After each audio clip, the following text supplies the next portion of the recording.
Tayo ay magluto ng buldak.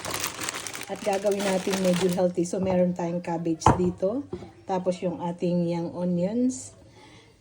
And then yung aming leftover na chicken breast. Ayan. Ating isasahog.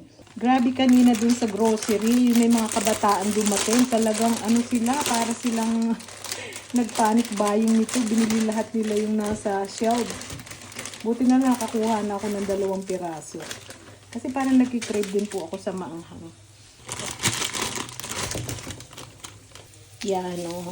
Lagyan ko siya ng red onion. Tapos itong aming leftover na chicken.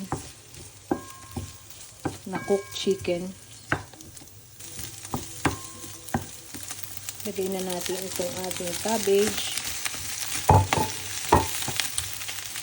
Yung ating young onions. Yung powder. Yung maanghang. Ayan. Isa pa. Isa pa.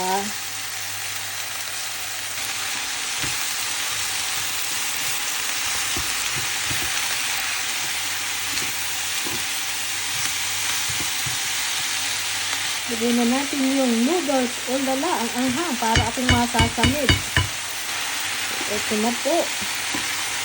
Look at that. Luto na po. Look at that. Oh lala lala.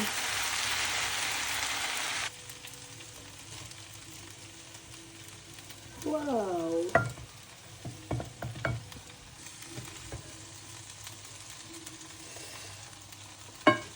Kain po tayo. Naku, ako yung nai-excite na. Ito na.